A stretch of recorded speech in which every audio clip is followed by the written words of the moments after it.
It's car time! 오늘도 여러분들의 소중한 시간 속에서 제 영상 선택해주신 것에 대해 감사드리고요. 여러분들의 구독과 좋아요가 영상을 만드는 원동력이니 한 번씩만 부탁드리겠습니다. 얼마 전 등장한 산타페 페이스리프트는 파격적인 디자인으로 많은 분들에게 관심을 얻는데 성공했습니다. 하지만 대체적인 평가를 보면 소렌토를 넘어서기에는 힘들 것 같다는 의견이 많았는데요. 실제로 7월 1일부터 판매가 시작된 신형 산타페의 출고량이 6,252대인 반면 소렌토는 9,488대를 판매하며 많은 분들의 예상이 적중하는 모양새입니다. 물론 한 달 가지고 판단을 할 수는 없겠지만 어쨌든 꽤 큰 차이가 났습니다. 순위를 보면 소렌토는 3위이고요. 산타페는 G80에 한등 밀린 7위에 랭크되어 있습니다. 이번 영상에서는 제가 생각하는 그 이유에 대해서 한번 말씀드려 보도록 하겠습니다. 먼저 차체 크기를 보자면요, 어떤 분들은 차가 크다고 해서 다 좋은 것은 아니라고 말씀하실 수도 있을 것 같습니다. 거동 측면에서 보자면 긴 차보다는 짧은 차가 우수한 경우가 더 많거든요. 그러나 최소한 중형 SUV급에서 따져본다면 작은 것보다는 큰 것이 좋다고 생각합니다. 이 급의 차를 사시는 분들이라면 대부분 전천후 패밀리카를 원하는 분들일 것이기 때문입니다.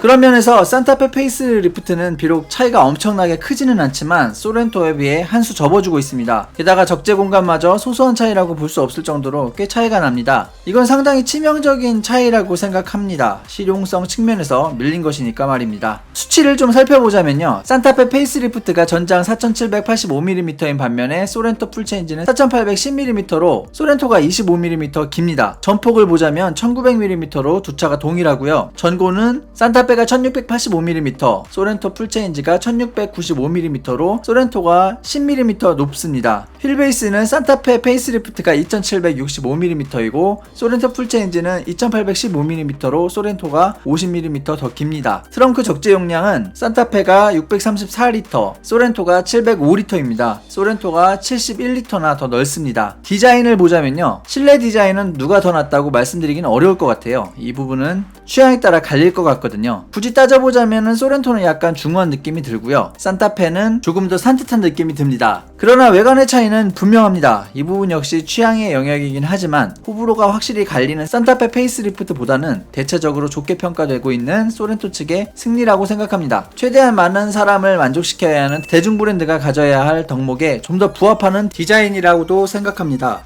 연료 효율 측면만 보자면 현재 소렌토에는 2.2L 디젤 엔진과 1.6L 가솔린 터보 하이브리드 파워트레인이 들어갔고요, 산타페에는 디젤 엔진만 들어가 있습니다. 향후 두 차량 모두 2.5L 가솔린 터보 엔진이 추가될 것이고 또 산타페에도 하이브리드가 추가될 것입니다. 하지만 현재는 디젤 엔진만 두 차종 동일하게 들어가 있기 때문에 수치로 나타내는 성능도 같아요. 하지만 연비면에서 약간 미세하게 차이가 나는데요, 정말 의외로 덩치가 큰 소렌토의 연비가 신형 산타페보다 좋습니다. 이륜 18인치로 보자면 소렌토는 리터당 14.3km이고요 산타페는 리터당 14.2km입니다. 그리고 AWD 20인치를 보자면 소렌토는 리터당 13km이고 산타페는 리터당 12.8km입니다. 산타페가 더 나중에 나왔고 더 작은 차체를 가졌음에도 이런 결과가 나왔다는 사실이 정말 의외입니다. 사실 이와 같은 차이는 페달을 조작하는 양에 따라서 바뀌는 것이기도 하겠지만 두 차종을 놓고 고민하는 분들에게 이와 같은 수치적인 차이는 상당히 큰 영향을 줄 것 같습니다. 기왕이면 조금이라도 더 나은 차를 사겠죠. 가장 중요한 가격적인 차이를 보자면요, 두 차종의 가격 차이를 비교 분석하는 것은 상당히 지루한 작업입니다. 길기도 하고요. 이건 말하는 사람이나 듣는 사람이나 마찬가지일 것 같습니다. 옵션이 어떻게 들어가느냐에 따라서 바뀌는 부분도 많으니까 말이죠. 그래서 그냥 단순하게만 말씀드리자면 안전사양을 제외하면 산타페 페이스리프트의 기본 트림 편의사양이 소렌토보다는 약간 낫다는 평이 지배적입니다. 그래서인지 하위 트림에서는 산타페가 조금 더 비싼데요, 하지만 상위 트림으로 갈수록 소렌토가 더 비싸집니다. 그러나 그 차이는 이 정도 가격대의 차를 사는 분들에게 큰 차이로 다가갈 정도는 아닌 것 같습니다. 따라서 가격적인 부분에서는 어떤 차를 고르느냐에 따라서 좀 다르겠지만 두 차가 공이 비슷하다고 생각이 됩니다. 하위 등급에선 산타페가 더 비싸고 상위 등급에선 소렌토가 더 비싸니까 말이죠. 이렇게 보니 저는 확실히 소렌토 쪽으로 마음이 쏠립니다. 수요관 판매량의 차이가 이해가 되고요, 일시적인 현상이 아닐 것 같다는 생각도 듭니다. 가격에서 비슷하고 디자인이나 연비, 차체 크기에서는 소렌토가 우위에 있으니까 말입니다. 만약 두 대의 차를 두고 고민하고 있다면 저는 산타페 페이스리프트보다는 소렌토를 추천해드릴 것 같습니다. 여러분들의 의견은 어떠신가요? 댓글로 남겨주시기 바랄게요. 이상 영상 마치겠습니다. 시간 되신다면 위에 추천 영상도 한 번씩 감상 부탁드리고요. 시청 감사합니다.